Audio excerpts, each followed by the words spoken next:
a minute. Okay, so okay, so there are 9 of us. It's quite nice.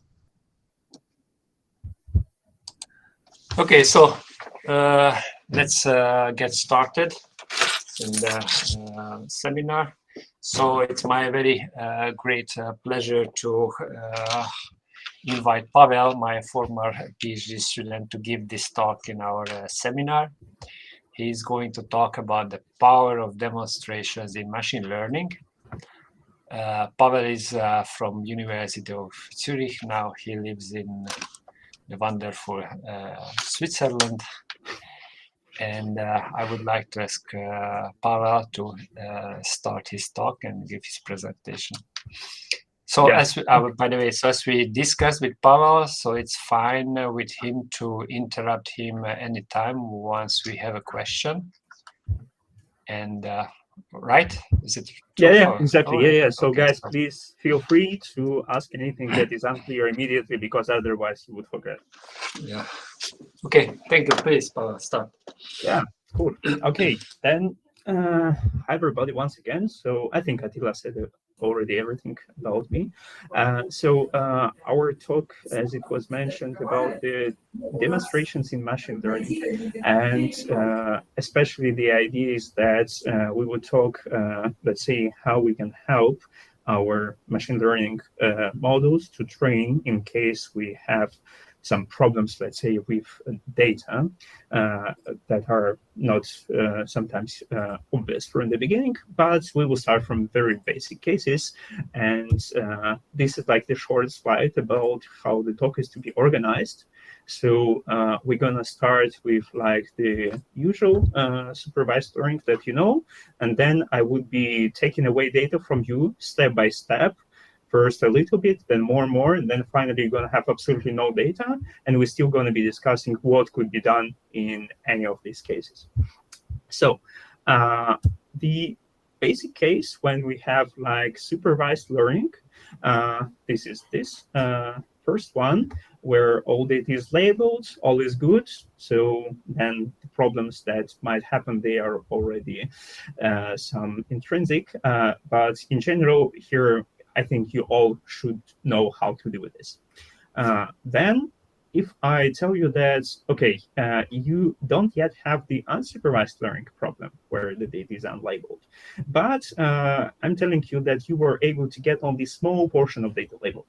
So it could be the case that you bought some data from the research, or you have collected it manually, or simply it is impossible to get some good data, but also you have like a lot of the data that is unlabeled. Then what to do in this case? So the first and the very obvious thing, and it's even hard to find out when it first was used, is called self-training. So this idea is quite basic. That you are saying, okay, good, I'm going to in fact do what I'm usually doing in supervised learning. I'm going to train on my small output of the labeled data, but later on, I'm going to try to introduce the labels into my unlabeled data. So imagine what happens. You have, let's say, first round of training. Yeah. May I have a question? So when you talk about the training method, what kind of data should we think about? Like text data, like images, or some tabular data for decision trees, or what kind of data? Yeah, so it could be any type of the data. So basically, it could be like text, image, whatever as an input. The main thing is that finally, as a result, you have a label. And in terms how we are talking about it today, it's better to be some, let's say, label in terms of the class. Okay. So like the basic thing is this classification. So I mean, especially the self-training, this is mainly applied to the classification task. So where you have, let's say, even like the usual binary classes, and on the small training data, you train your model. Then you have like a lot of unlabeled data where you don't know. I mean, so it is very important that you still know how many classes you have. Yeah. So then you can like make the prediction on your unlabeled data. These are simply your axes. Yeah. So you still don't know for them the right answer, but you can make a prediction. Then what you can do is that you can say like, okay, with some threshold, I'm gonna take now those for which my model trained on small data sets is making good predictions. Good predictions meaning that with high not accuracy, but with high reliability. So, for example, the output is 0.9, and then I can consider it as a class 1, or the output is 0.05, then I'm pretty sure it is class 0. Yeah. So then with some, so you define by yourself. So this is also, like this usual stuff with machine learning, some hyperparameter tuning. So here it could be like one of the hyperparameters so that you see what this threshold is, but then you just get this data and label it. So we are saying like, okay, after first iteration of training, I have predicted with some good reliability, let's say 100 more data points, and then label them as, let's say, 0 ones. Yeah? And then you continue this training. So you continue with training with step-by-step enriching your data. So you have this naive assumption that you would be, your model would be generalizing and generalizing more and more and more with every step. So this is the basic principle of the self-training approach. I have seen myself it's used on practice. I mean, like not in scientific researches, but in the industry. How to say, from what I have seen, it works 50-50. So it truly depends on how lucky you were with this initial data set. If it was truly covering, let's say, so imagine that you have like your initial distribution space, your axes, they are somehow distributed. And if you were lucky to have this distribution like covering well this space, even though it is like a small keyword of data, but it is from different corners, let's say, of your space, then this method would work. If not, then I'm sorry, most likely you're gonna fail. So in order to somehow, let's say, overcome this problem of, let's say, fast convergence to some bad optimum or like simply not training, there was introduced then later on after this stuff very shortly, such called co-training. So co-training, it should be something like training with your partner, yeah? Like when you're going to the gym, it's better to go to the gym with somebody else so that you are making co-training. So here it's the same stuff. So now you have two models, but the same label data. So imagine nothing changes, but you have now two models. But what changes is that to these two models, you are giving different, if we think in terms of tabular data, so this stuff would perfectly work with tabular data. So if you have, for example, 9 features, then you like randomly split like 5 features to one model, 4 features to another model. And then they start training, and then they have like this training loop with reinforcement of each other. So like one model trains, gives like predictions. May I have a question? Yes, please. Why do you think that the two classifiers will give a different predictions? Oh, if you have probably you have this very similar data set, so the two classifiers should learn similar things, shouldn't they? No, the thing is that we have this basic assumption that our features, like initial features, should be uncorrelated. Yeah. So that's why we like have this then assumption after this assumption, so that there might be different predictions. Yeah. So that's why these classifiers would try to reinforce each other. So basically, you divide the feature set too. Yep. Okay.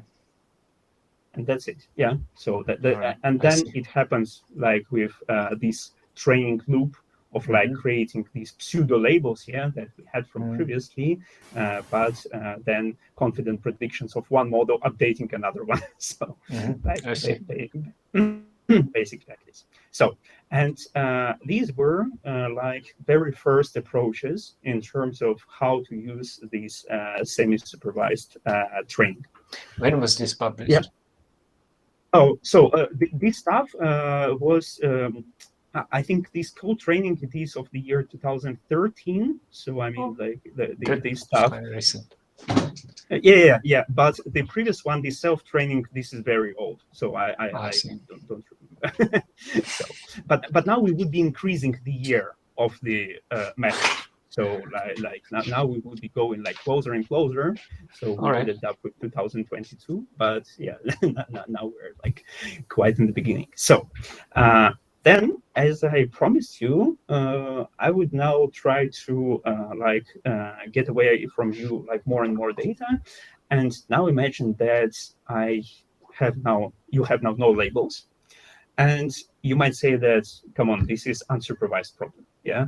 But what if I tell you that you still can try to learn in supervised manner and get some advantage from it? And what do I mean by this? So that you get this unlabeled data and you create labels artificially based on some data augmentation. So this approach would be called self-supervision. Do not confuse it with self-training that we had in the beginning, like the very first one. But this self-supervision, it is very widely, I would say, was used. I have seen it in many articles after this one was released in 2018. This was unsupervised representation by prediction image rotations. So guys came up with very basic idea that let's take the images and let's create from them, let's say, rotation by 0, 90, 180, and 270 degrees, and predict the labels. So basically, your model is now aimed to predict the label, and I mean, you know how the convolutional neural networks work, that feature maps are created, yeah, but you're making like these convolutions, pooling, etc., up until the fully connected layer, and then you're predicting the label. So in these, so I mean, with this standard pipeline, you can then train your model if you have created a data set like this, just by data augmentation. And then what you expect to have is some, let's say, this feature embedding of your picture on the last layer before the fully connected layer start. Yeah. So this very simple idea from the first look, but in fact it occurred to work quite well. So that if you look at this one on the left, this is the accuracy. So this ROTNet, like rotation network, this is the one that's on these guys. You see there are a lot of modifications, but they were like comparing to others, and like comparing to others, they were giving quite a good result. And especially, yeah, if you look at this group of methods, but for example, you might see that for the supervised mean, if you know, mean is network in network. This is this architecture where you have like one by one convolution that introduces nonlinearity on the pixel level. So this stuff occurred like to work better, but when the guys compared it to other, let's say, unsupervised feature extraction methods, that then is used for classification, detection, segmentation, then it occurred that they work quite well.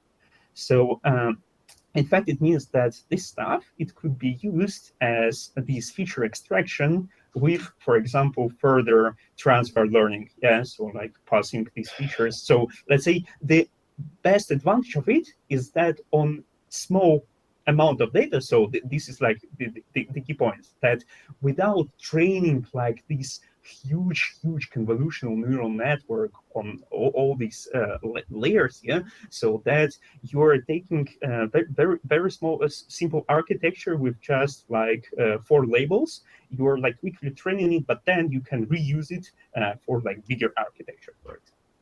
So this was like this first idea of how you can use such a called self supervision, yeah, where you have absolutely no idea about the labels, whatever, but you can create them by yourself and still use them. So recently, I'm not talking about it today, but you might have heard this word self in many of the things. So if you are on Hype and looking into NLP, then you might know in Transformers this self-attention, for example, yeah. Then a couple of other things, so like this, let's say self supervision, yeah. So like making these self things. This is quite on Hype now, but you see it started like quite a time ago. But this was like this, like let's say first attempt, yeah. But now after making this step of like having absolutely no data, yeah, now I want you, after you now understand that we could make it in this like self manner, it would be, I think, easier to understand the other idea with augmentation, but that is already about the usual semi-supervised learning, because you remember, now we're talking about semi-supervised learning only in terms of that you have like the labeled data and then trying to convert your unlabeled data into labeled based on the simple training done in the beginning. But now, after you know that there is this stuff and there is possibility of data augmentation, let's try to make something better. Let's try not to label the unlabeled data, but just use this unlabeled data with augmentation in parallel with the supervised training. So basically, what's going to happen? We would have now this fixed match. This is a method from Google from 2020. This is already like more recent stuff. And yeah, I would say that after it has been released, I have seen this idea used in quite a lot of cases. So basically, you are making the usual label training on your small data set. Yeah, so you still have these small labeled, for example, images like here, like it was on the example of called dogs and cats. And your so this is just the usual cross entropy loss. I think everybody has used it, yeah, before. But then I suggest us to introduce also. Sorry, so what was, can you go back? Yes. What was the age in the formula? Sorry, what is it? There's a formula at the bottom. What is the age? So this age is the cross entropy. I see. Yeah. And what is the preprocessing? It's just basic standardization. Yeah. So like basic image preprocessing, meaning basic image preprocessing stuff. All right. So then imagine you have this simple manner of the processing the images and label training, but then something more interesting happens. Now imagine that here you not have like now already you see like this pre-processing, yeah, it's already not like the basic one, but on your unlabeled images, you're gonna have like two types of pre-processing. One is going to be weak augmentation of the data. So this is, for example, like rotation with small angle, or enlarging the picture a little bit, yeah, or shifting it. So just like this. So in this paper, I mean, you can check it out for more details. There is from these guys in Google, like the list of what they consider weak augmentations and what they consider strong augmentations. And for that, we are doing the same stuff as we were doing before. So we are just simply making this pseudo labeling. Yeah, we already know this trick of pseudo labeling. But now, when we have this strong augmentation, for example, you see here dog became green. This is definitely strong augmentation. So there, what we are going to try to do, we're going to try to see how this prediction differs from this one, from the one that we have made with weak augmentation.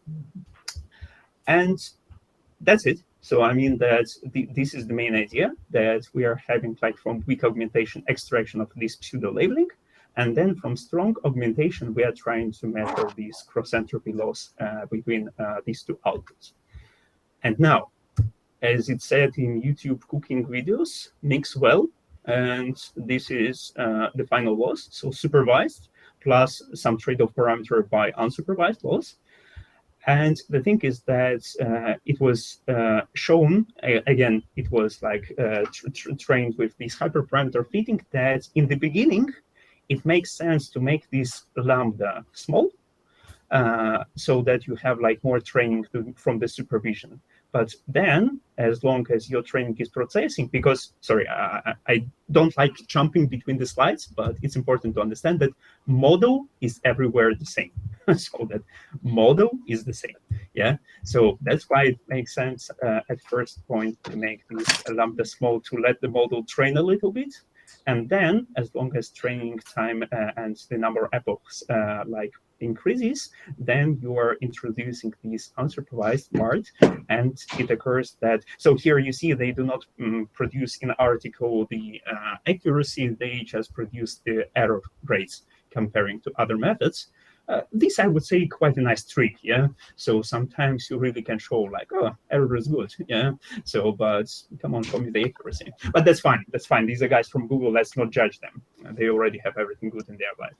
So basically, their method occurs to... I'm sorry, I didn't. So what kind of error is it, like the loss, the value of the loss function? Yes, this is the cross-entropy loss stuff.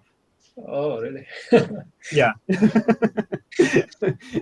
So you can see, yeah? So. Yeah, I can see, but I'm not sure that they are comparable with the other models. You know, exactly, if they have a different size or whatever. Yes, yes. So that's why, and I would say that, yeah, the article is written in like normal Google-like manner, where it is hard to get the ground truth, but still, it is claimed to be quite well. I mean that in general, at least I like the idea, so maybe they are cheating as well, and still nobody checked it out, but the idea itself is quite good. So this was this improvement of this idea of weak supervision, where you do not anymore need to label your unlabeled data, but you can simply train along with this. So now I want to proceed maybe to the part where I was recently working on reinforcement learning different tricks. So that's oh, sorry, I should have removed this fixed mesh from here, but don't pay attention to this. I don't know, again, I'm pretty sure that everybody was working with tabular data, with image processing, but about reinforcement learning, just let me give a little bit of the picture in case somebody was not yet working with it. So that the idea is that initially you have no data. So imagine a very nice situation where you have absolutely no data.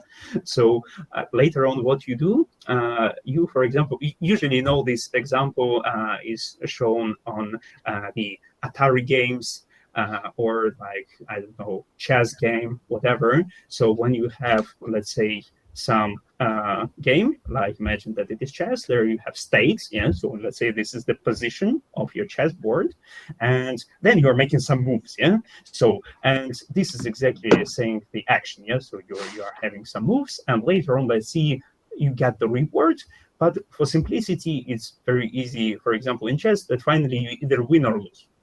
So there is or maybe you get a draw, yeah. So there could be also a draw, but for simplicity, you can think of winning, losing, and then as I said, why we're talking about this paradigm in terms of what we're discussing today, because here's the case where you have absolutely no data initially, so you just need to collect it by yourself. Yeah. So how would you collect the data, for example, in terms of chess? Perhaps I'm going to tell you the rules and you're going to start playing. Yeah. So you're going to start playing, and initially maybe you will be just making random moves. That's absolutely normal. Yeah. But more likely you should then at some point start understanding how to move, yeah, in order to win. And this is like the basic formula for how to win. Yeah. So in reinforcement learning, this is, I mean, if you know it, then it's good. If you don't know, this is called the Bellman equation. There are several Bellman equations. This is one of them, maybe the most famous. So this is called the Q function. So the, let's say, value of this state in this state making this particular action, yeah. So and this is how it is calculated. So it means some immediate reward that we get if it exists, yeah. Because there are games where you have immediate rewards. And so it means that simply for, let's say, the chess, it would be just 0, plus it would be the discounted rewards on all the rest of the games if you make your moves according to the strategy that you have selected. And your strategy, it is much better to imagine it initially that you have like the big table where you have like states and then you have actions. So it's like a tabular, yeah. So like this table, and then for each state you have particular action that you're gonna do, yeah. Or let us become a bit more mathematical in these terms. You can have probabilities over actions, yeah, like in which particular state to make the action with which probability. So, and basically this is the idea of reinforcement learning. So as I said, that's the key problem. And like when we were, for example, working with Attila many years ago, at some point I came to him. I had no idea about reinforcement learning, but I watched video on YouTube about it, and I asked that let us maybe use it. And it was like about several months till the thesis defense. I was just thinking that I can maybe improve it even more, but Attila said that it's a bad idea because we would need like so much time to train it if we come with some good idea, so that it would be almost impossible to be done, even if we have a good idea. And this is true. So I mean, like after that, when I was becoming older and older, I was like using reinforcement learning in different situations, and every time it was very long training. So unfortunately, this is like the drawback of this stuff. And what I now, after all these mistakes making, what I can recommend to do is maybe to somehow think about if we can also have some additional tricks here, like in terms of like what we're discussing today, like how to help our model train if we have like lack of data, or like here we have no data at all, yeah. But again, so there is this oh gosh, I didn't fix, I don't know, sorry, why I didn't fix the link. So here it should have been, so this link is correct, like to GitHub, but this one is wrong. I'm gonna then fix it. Yeah, if you want, I can then share the presentation. But in general, the article is called demonstrations, reinforcement learning with demonstrations. And again, it is from Google, but this time I would say that it was a little bit better article from Google.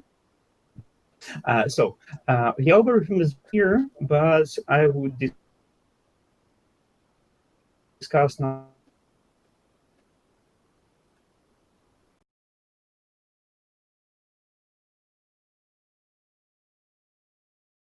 might potentially even use in other cases, not obligatory the reinforcement learning part when you are doing. So this is the idea of such a called prioritized replay buffer. So let me first tell you on the example of the reinforcement learning. Usually it is the case that you are playing some game, and sometimes you want not just to play this game again, yeah, like from the scratch, but you want to save these episodes that you have trained, yeah. So like you have trained, played some. So it means that later on, at some point, instead of playing the new game, we're gonna just call how good we are now in terms of like what we were doing before. Yeah? So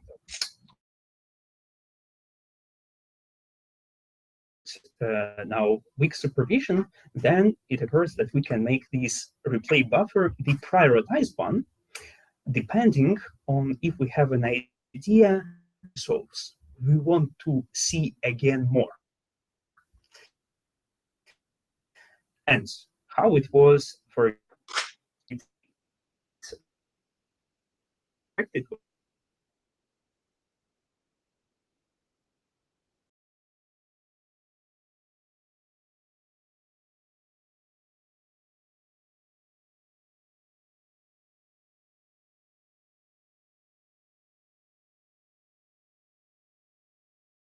you in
when you have a space shuttle, when it needs to land correctly on Mars and without breaking your space shuttle.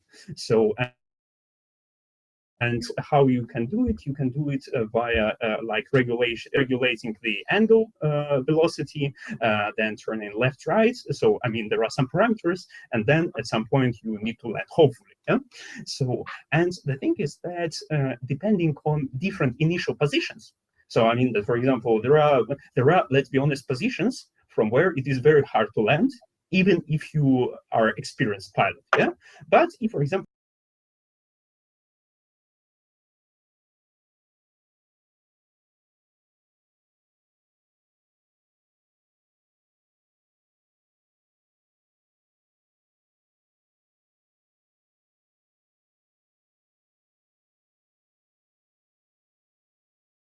so things like this. So this is exactly this idea of demonstrations. So with demonstrations, you are showing that you know how to play the game correctly on some particular cases. So you don't know it in general, but you either know it like from some particular start positions that like makes sense, yeah, and that are like countable parameters. Or we're gonna look at the next slide when it could be done on a bit different stuff. But I mean, now imagine that you know how to play like correctly on some cases, and like how then you make these priorities. You are in fact calculating this error. This is the error of update. Sorry, I'm gonna again jump one step back. So this is like a function, yeah. And case finally you decide to calculate the derivative, yeah. Then this would be like, let's say, your update rule. So this would be like, it's called temporal difference error. And the thing is that what we want to have, and it is very natural, yeah. So you know, sometimes when you see these ideas, you think like, oh, come on, why I didn't come up with this? Yeah, it is so natural. It is so natural to want to look again at the game, at the episodes of the game that you have played, that made your update rule quite big. So it means that when you made like the big step, hopefully towards the right direction of the minimum, for example, yeah? So later on, you might want to check again if you are still going to the right direction, yeah? And for example, if you made like this step, and then you are choosing it again from the replay buffer with some priority, yeah? So for example, this priority, this probability with which you then would be choosing these old episodes, this is, you see, like, it could be directly proportional to this update error. And then, for example, if you have checked it again, and you see that now this update is small, then you put it back, and now its probability is updated, probability of sampling, and it is small. So it means that, okay, why then would I care to look at it again? Because I see that I'm going more likely to the right direction, because like after, let's say, thousands of episodes, I look back again to this, and it seems that everything is doing well. Yeah? So, and it would be vice versa. If you made this update, and then you see that it's still bringing you big update, yeah. So this stuff that you have played like thousands of moves ago, then it means that you would more likely want to see it again in the future. So because you want to make sure that your model is generalizing well for all your data. Yeah.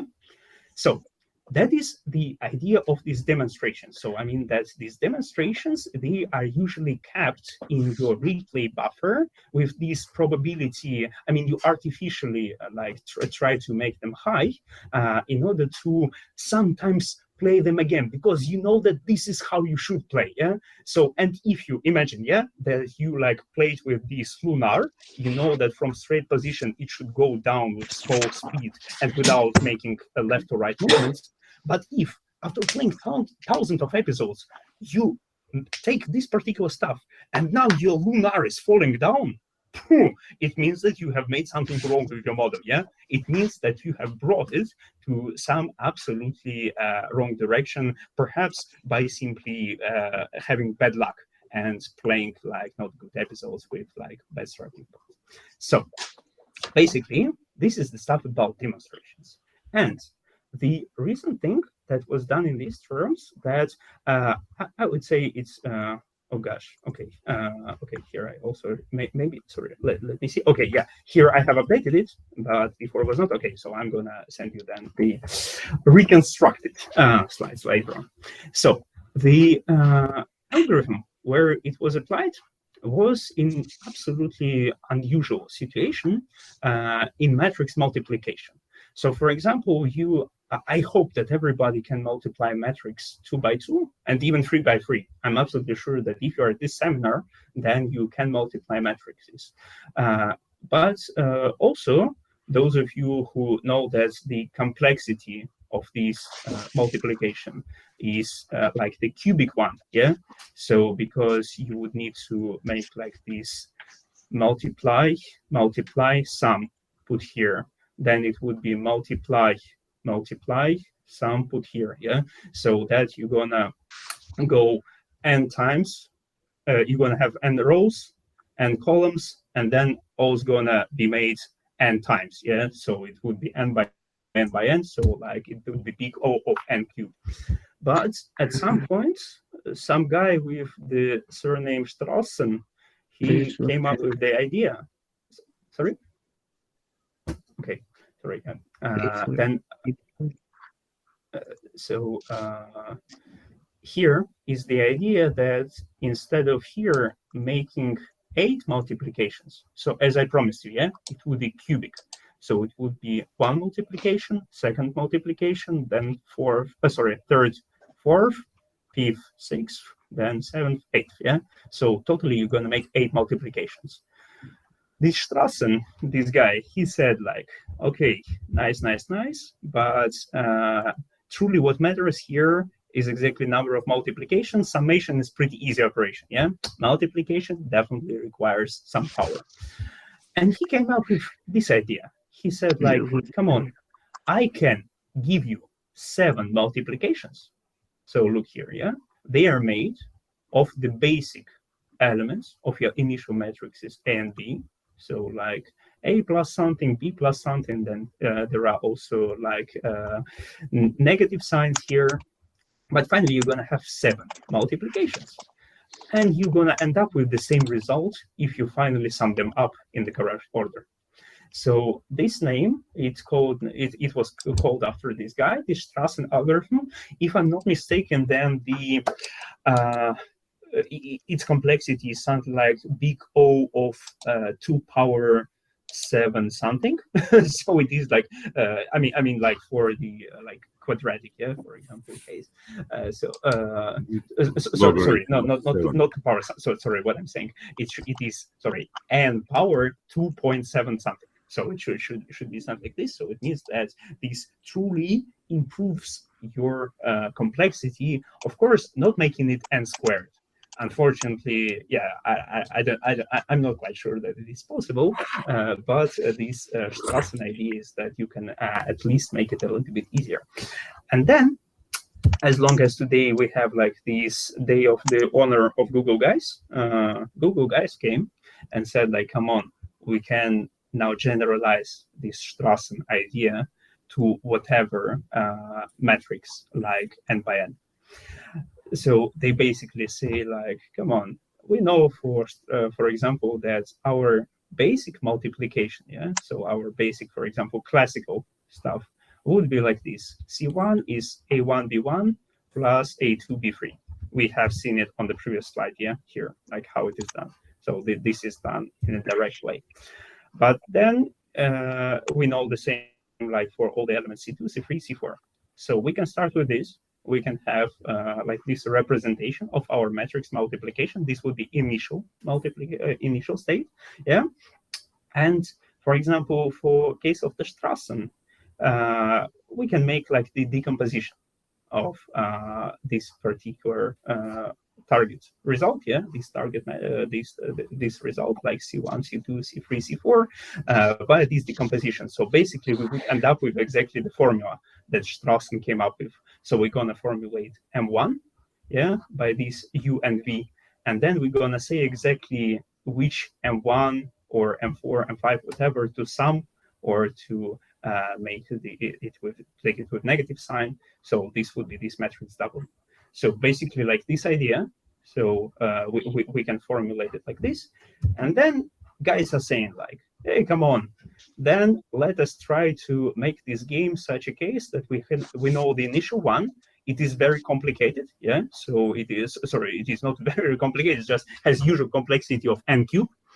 But what we want to end up with is to make these, let's say, permutations, yeah. So like to play this game of finding these matrix decomposition that we have seen in such a way that we're gonna finally get the same result. So basically, like the difference between the initial result, I mean this matrix C, and the one that we get would be 0. So we're gonna have exactly the same result, but it would be done in a different way. Yeah. So we're gonna end up with the different combinations. These U, V, and W, we're gonna try to find them, yeah. So we're gonna try to get these parameters while simply playing these matrices. So that was absolutely, I mean, like this is how it is called. This is discovering faster matrix multiplication algorithm for reinforcement learning. The stuff that surprised me a little bit is that it was published in Nature, though for me it has nothing common with Nature. But maybe I misunderstood the life. Still, they like claimed to have like quite good results. I would say that, yeah, in this term, so it was quite transparent. But the key thing, how they made it work, and they claimed that this was their main like advantage that they get, is that they were able to get these correct like Strassen multiplications, yeah, like the most optimal one, the most optimal combinations on small dimensions. So like 2 by 2, 3 by 3, 4 by 4, 5 by 5, yeah. So up until the moment when your computer, and maybe in case of Google, it is quite a good CPU, can calculate all the possible combinations and find which one is the best one. So these were used as the demonstrations for later on making these calculations, yeah, and trying to generalize it for the n by n matrix. So this was used for these, like, as it was like announced in the beginning, that I'm gonna tell like about different applications. So this, like, for example, pure mathematical application. I have discussed it when it just appeared. Sorry, Pavel, just a moment. May I ask the audience to turn off the microphone? Muhammad Sofian, can you please turn off your microphone? We can hear you typing.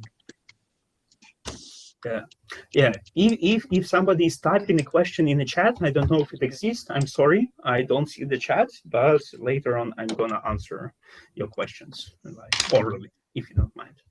But yeah, as you have seen, as Attila does it, you can ask questions on fly. So basically, I mean, like, what I want to say is that, like, already not about the mathematics, but I have discussed it method that it just appeared.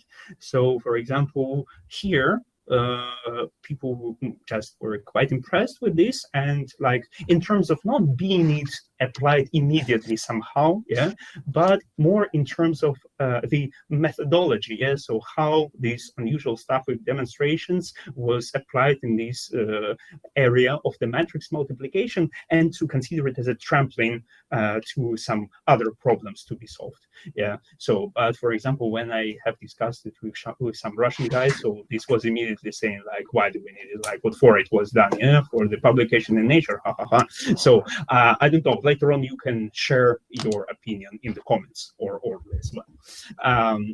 But yeah, in general, so this was this interesting application, and as we are already like coming close to the end, what I just want to say that in general about weak supervision, that if you use it in the manner as we were discussing in the beginning, then this exploiting of small fraction, for example, for creating more labels, yeah, this might lead you, as I have already mentioned, to the wrong direction, yeah. So it depends how you were lucky initially with your data. Sometimes it works good, sometimes not. But for example, if you train it in the model in the manner of how we discuss it later on, then still you can face the problem of, for example, getting this initial output of data, yeah. How are you gonna get it? So maybe somebody collected it for you, yeah? Maybe as, for example, alpha tensor, you have just forced all the possible like combinations of these summations and multiplications, and you came up with the most optimal one, yeah? But then, as I'm here saying, it might take time or money or even both, yeah? And I think that most likely both. Or if, for example, you want to do it in such a case that you get these labeled data, small labeled data, from some other baseline method that you had, then this leads you to a very interesting chicken egg problem. And I guess I still have like 5 more minutes, as long as this is the seminar of the lab of computational like biology. Yeah? So I think that you maybe already Dr. Attila was telling about the stuff that we were doing with him. So this is exactly where chicken and egg appear. So we were dealing with mass spectrum identification stuff. So here, I mean, like for those who don't know, I can tell that this was initially some protein that then was cut into peptides. And then they were we received the mass spectrums from the mass spectrometer. This should be mass spectrometer, if I remember it after 3 years already of not seeing it. And then what we were doing is this stage of spectrum identification. So imagine that you were able to extract the spectrum, and you have like the database of theoretical spectrums. I can in advance tell you that the database is quite big, yeah, and most likely the right peptide is, I mean, the one that you want to get is obviously some particular peptide, yeah. So like finding one among like millions or billions, it is not that straightforward task, but still we were trying to solve it. So first, how this stuff could be released is that you are not obliged to search through all the database, but you have some tolerance in terms of the masses. So you know that, okay, this peptide that you are searching, it is perhaps between this and this mass, yeah, because you have some error obviously in measuring. So you have still some like list of peptides, and then what you are trying to do is to make simply matching, yeah. So imagine this is the experimental spectrum that we got, and this is the theoretical one, yeah.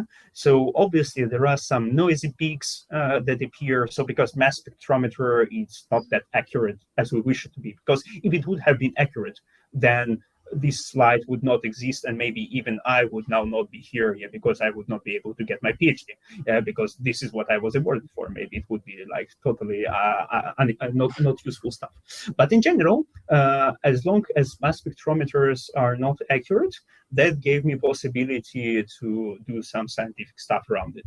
So mainly what we did with Dr. Attila is that we have tried to create like this estimation of the let's say probability of having this particular peptide spectrum match, yes, this experimental spectrum versus theoretical peptide match. And then what we were trying to learn is this weight matrix that is basically like here, it's written in the formula. So you have like this PSM, peptide spectrum match, and you have a normalization factor over like possible candidate peptides. And finally, what we end up with is training these weight metrics in the restricted Boltzmann machine manner.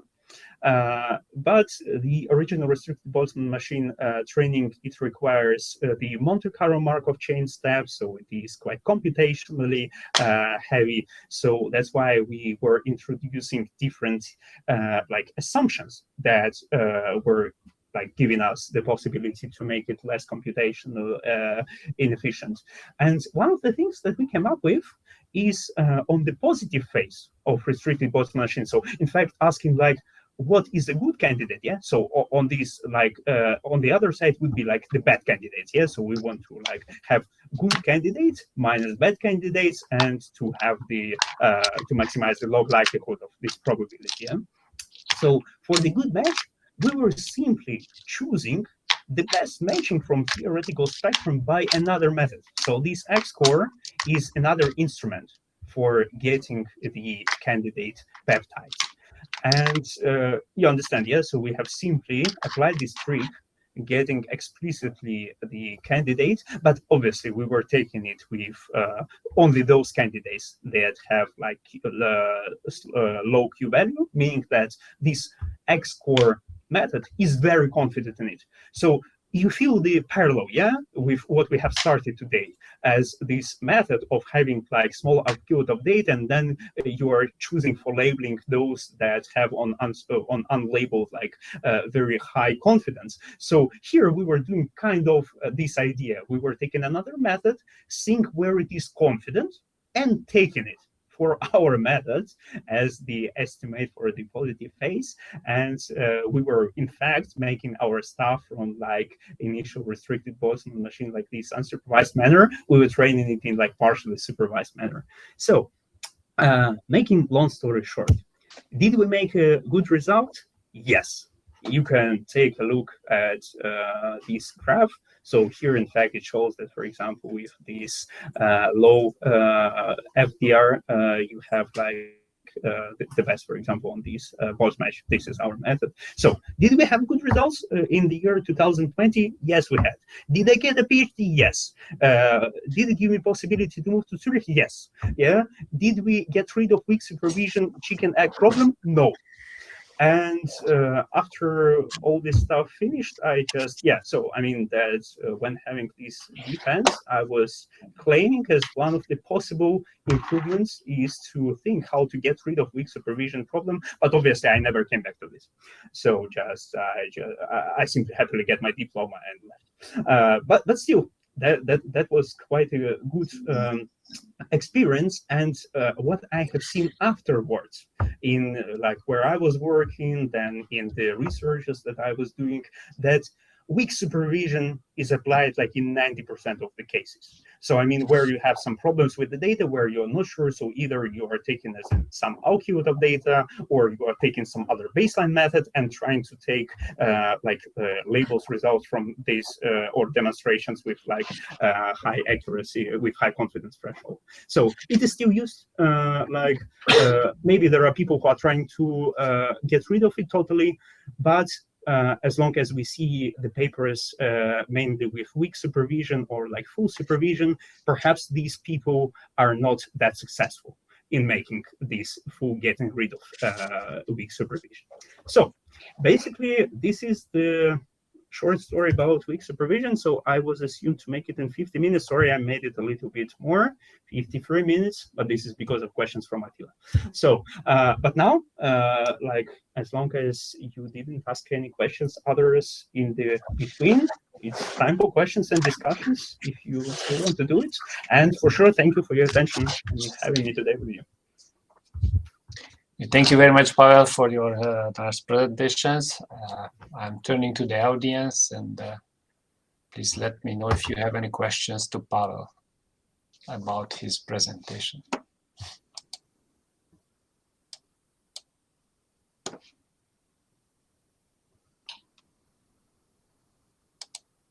Okay, so I don't see any questions, neither in the chat, neither here. So I have some questions. So Pavel, do you use mass spectrometer data in your research to tune some machine learning with demonstration? Yeah, to have like transfer learning, yeah, from mass spectrometry. No, here we are currently working on database optimization, but in general, I would say that still, why I decided to talk about it, yeah, because this is exactly the stuff that we also currently use, because in database optimization, I mean, those of you who are using database, you know, this is the idea that, for example, you have like 18 tables, yeah, and you need to understand which to join with which first, yeah, and which to join with these like in the end, but more likely you want just to have these joins in such an order that you make like the results at size less and less and less every time, so that your join is making faster, faster and faster, yeah. So, and the thing is that for the small number of joins, current optimizers are working fine, yeah, but when we're going like beyond, let's say 12 and higher, then it starts already giving very bad plans. So You mean roughly the our series idea of the is, joint operations are above 12? So you have a yes, sure, series sure, of sure. like 12 different tables and you want to do the joint? Yes, exactly. So there are like benchmarks for this stuff, and they are based on the real data sets. So this is like not some arbitrary stuff that we come up with, like are arbitrarily 12 or joint. So for example, I mean, like even me, when I was working in industry, for example, the joints that we were like making, they were like between, let's say, 6 to 15. Yes, so I mean that's still this is the range that still happens. So I mean that, because now I don't want to be like on hype saying that it's era of big data, a lot of data, etc., etc. But if you truly normalize your database and you do it according to like the usual database rules in how the data should be stored, then yes, this is absolutely real. Unfortunately, it takes a lot of time sometimes, because of exactly having these not optimal query optimizers.